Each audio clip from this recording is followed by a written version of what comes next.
Hi hello welcome back to my YouTube channel. ಎಲ್ಲರೂ ಹೇಗಿದ್ದೀರಾ? ಎಲ್ಲರೂ ಚೆನ್ನಾಗಿದ್ದೀರಾ ಅಂದ್ಕೊಂಡು ಇವತ್ತಿನ ವಿಡಿಯೋನ ಸ್ಟಾರ್ಟ್ ಮಾಡ್ತಾ ಇದ್ದೀನಿ. ಇದು ಮಧ್ಯಾಹ್ನದ ವಿಡಿಯೋ ಆಗಿರುತ್ತೆ. ಮಧ್ಯಾಹ್ನ ಊಟಕ್ಕೆ ರೈಸ್ ಮತ್ತು ಸಾಂಬಾರು ಮಾಡಬೇಕು. ಸಾಂಬಾರು ಮಾಡೋದಕ್ಕೆ ಪಡವಲಕಾಯಿನ ಕಟ್ ಮಾಡಿ ರೆಡಿ ಮಾಡಿ ಇಟ್ಕೊಂಡಿದ್ದೀನಿ ನಾನು.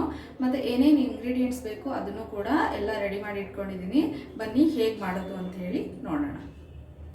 ಇವಾಗ ಒಂದು ಕುಕ್ಕರ್ಗೆ ಒಂದು 3 ಟೇಬಲ್ ಸ್ಪೂನ್ ಎಣ್ಣೆನ ಹಾಕೋತಾ ಇದ್ದೀನಿ. ಹಾಗೆಯೇ ಒಂದು ದಪ್ಪ ಗಾತ್ರದ ಈರುಳ್ಳಿನ ಚಿಕ್ಕ ಚಿಕ್ಕದಾಗಿ ಕಟ್ ಮಾಡಿ ಇಟ್ಕೊಂಡಿದ್ದೆ, ಅದನ್ನು ಕೂಡ ಹಾಕ್ಕೊಂಡು ನಿಧಾನವಾಗಿ ಫ್ರೈ ಮಾಡ್ಕೊತಾ ಇದ್ದೀನಿ. ಹಾಗೆಯೇ ಕರಿಬೇವನ್ನು ಕೂಡ ಸೇರಿಸ್ಕೊತಾ ಇದ್ದೀನಿ. ಎರಡನ್ನೂ ಫ್ರೈ ಮಾಡ್ಕೊಂಡು ಆದಮೇಲೆ ಪಡವಲಕಾಯಿನ ಏನು ಹೆಚ್ಚಿಟ್ಕೊಂಡಿದ್ದೆ ಅದನ್ನು ಸೇರಿಸ್ಕೊಂಡು ಸ್ವಲ್ಪ ರುಚಿಗೆ ತಕ್ಕಷ್ಟು ಉಪ್ಪನ್ನು ಹಾಕ್ಕೊಂಡು ಚೆನ್ನಾಗಿ ನಾನು ಮಿಕ್ಸ್ ಮಾಡ್ಕೊತಾ ಇದ್ದೀನಿ. ಇಲ್ಲಿ ಮಿಕ್ಸ್ ಮಾಡ್ಕೊಂಡು ಆದಮೇಲೆ ಒಂದು ಮುಚ್ಚಳನ ಮುಚ್ಚಿ ಒಂದು 5 ನಿಮಿಷ ಬೇಯೋದಕ್ಕೆ ಬಿಡ್ತೀನಿ.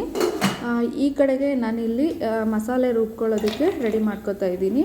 ಇಲ್ಲಿ ಒಂದು ಮಿಕ್ಸಿ ಜಾರ್ಗೆ ಒಂದು ಅರ್ಧ ಕಪ್ ಆಗೋಷ್ಟು ತೆಂಗಿನಕಾಯಿನ ಹಾಕ್ಕೊಂಡಿದ್ದೀನಿ. ಹಾಗೆಯೇ ಸ್ವಲ್ಪ ಹುರಿಗಡಲೆನ ಹಾಕ್ಕೋತಾ ಇದ್ದೀನಿ. ಹಾಗೆಯೇ ಸ್ವಲ್ಪ ಹೆಚ್ಚಿಟ್ಕೊಂಡಿರೋ ಈರುಳ್ಳಿನ ಕೂಡ ಹಾಕ್ಕೋತಾ ಇದ್ದೀನಿ. ಮತ್ತು ಹೆಚ್ಚಿಟ್ಕೊಂಡಿರೋ ಟೊಮೆಟೊನ ಕೂಡ ಸೇರಿಸ್ಕೊತಾ ಇದ್ದೀನಿ. ಹಾಗೆಯೇ ಸ್ವಲ್ಪ ಬೆಳ್ಳುಳ್ಳಿ, ಸ್ವಲ್ಪ ಶುಂಠಿನ ಸೇರಿಸ್ಕೊಂಡಿದ್ದೀನಿ. ಹಾಗೆ ಚಕ್ಕೆ ಮತ್ತು ಲವಂಗನ ಸೇರಿಸ್ಕೊಂಡಿದ್ದೀನಿ.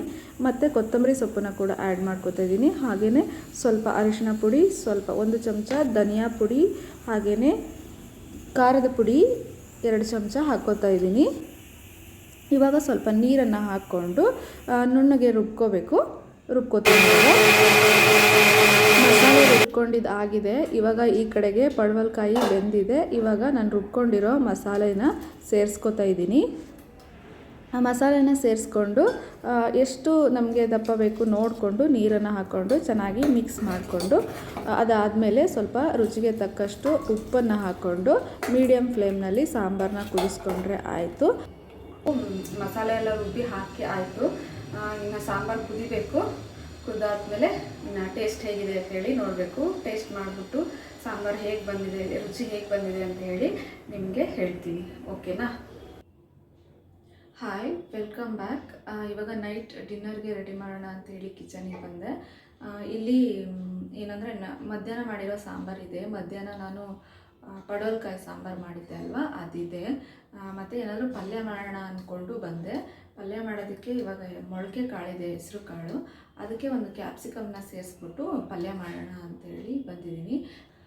ಇಲ್ಲಿ ಹೆಸರು ಕಾಳು, ಸ್ವಲ್ಪ ಹೆಸರು ಕಾಳು ಇದೆ. ಅದನ್ನು ಇದು ಮೊಳಕೆ ಬಂದಿರೋ ಕಾಳು ಇದಕ್ಕೆ ಇವಾಗ ಸ್ವಲ್ಪ ಇದೆ ಅಲ್ವಾ, ಅದಕ್ಕೇ ಒಂದು ಕ್ಯಾಪ್ಸಿಕಮ್ನ ಸೇರಿಸ್ಬಿಟ್ಟು ಪಲ್ಯ ಮಾಡೋಣ ಅಂತ. ಇದು ಯೆಲ್ಲೋ ಕ್ಯಾಪ್ಸಿಕಮ್, ಎಷ್ಟು ಕಲರ್ಫುಲ್ ಆಗಿದೆ ನೋಡಿ.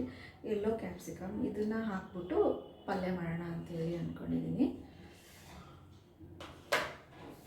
ಅದಕ್ಕೆ ಏನೇನು ಬೇಕು ಅಂತ ಇಲ್ಲೇ ನೋಡ್ಕೊಬೇಡಿ.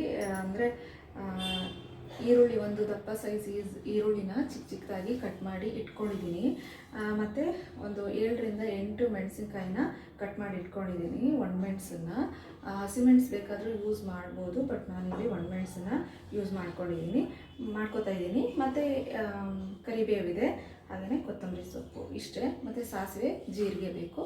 ಅದೆಲ್ಲನೂ ಯೂಸ್ ಮಾಡಿಕೊಂಡು ಇವಾಗ ಪಲ್ಯನ ಮಾಡಬೇಕು. ಇವಾಗ ನಾನು ಒಂದು ಬಾಣಲೆಗೆ 3 ಸ್ಪೂನ್ ಎಣ್ಣೆನ ಹಾಕ್ಕೊಂಡಿದ್ದೀನಿ. ಹಾಗೆಯೇ ಎಣ್ಣೆ ಕಾದ ನಂತರ ಸಾಸಿವೆ, ಜೀರಿಗೆ, ಈರುಳ್ಳಿ ಮತ್ತು ಒಣಮೆಣಸು, ಹಾಗೆಯೇ ಕರಿಬೇವು ಎಲ್ಲದನ್ನು ಹಾಕ್ಕೊಟ್ಟು ಇವಾಗ ಚೆನ್ನಾಗಿ ಫ್ರೈ ಮಾಡ್ಕೊತಾ ಇದ್ದೀನಿ. ಫ್ರೈ ಆದಮೇಲೆ ಮೊಳಕೆ ಕಟ್ಟಿರೋ ಹೆಸರು ಕಾಳು ಮತ್ತು ಚಿಕ್ಕ ಚಿಕ್ಕದಾಗಿ ಹೆಚ್ಕೊಂಡಿರೋಂಥ ಕ್ಯಾಪ್ಸಿಕಮನ್ನು ಸೇರಿಸ್ಕೊತಾ ಇದ್ದೀನಿ. ಇದೆರಡನ್ನು ಸೇರಿಸ್ಕೊಂಡು ಆದಮೇಲೆ ರುಚಿಗೆ ತಕ್ಕಷ್ಟು ಉಪ್ಪನ್ನು ಹಾಕೋತಾ ಇದ್ದೀನಿ.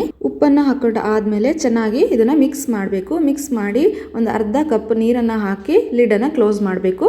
ಒಂದು 5 ನಿಮಿಷ ಆದಮೇಲೆ ಕ್ಯಾಪ್ಸಿಕಮ್ ಮತ್ತು ಹೆಸರು ಕಾಳು ಬೆಂದಿರುತ್ತೆ. ಈ ಟೈಮಲ್ಲಿ ನಾನು ಲಿಡ್ಡನ್ನು ಓಪನ್ ಮಾಡಿ ಕೊತ್ತಂಬರಿ ಸೊಪ್ಪನ್ನು ಹಾಕೋತಾ ಇದ್ದೀನಿ. ಹಾಗೆಯೇ ಕಾಯಿ ತುರಿನ ಸೇರಿಸ್ಕೊತಾ ಇದ್ದೀನಿ. ಈಗ ಕ್ಯಾಪ್ಸಿಕಮ್ ಮೊಳಕೆ ಕಾಳು ಪಲ್ಯ ತಿನ್ನೋದಕ್ಕೆ ರೆಡಿಯಾಗಿದೆ. ಈಗ ನಾನು ಒಂದು ಸರ್ವಿಂಗ್ ಬೌಲ್ಗೆ ಹಾಕೋತಾ ಇದ್ದೀನಿ. ಇದಾಗಿತ್ತು ಇವತ್ತಿನ ಕ್ಯಾಪ್ಸಿಕಮ್ ಮೊಳಕೆ ಕಾಳು ಪಲ್ಯ. Thanks for watching.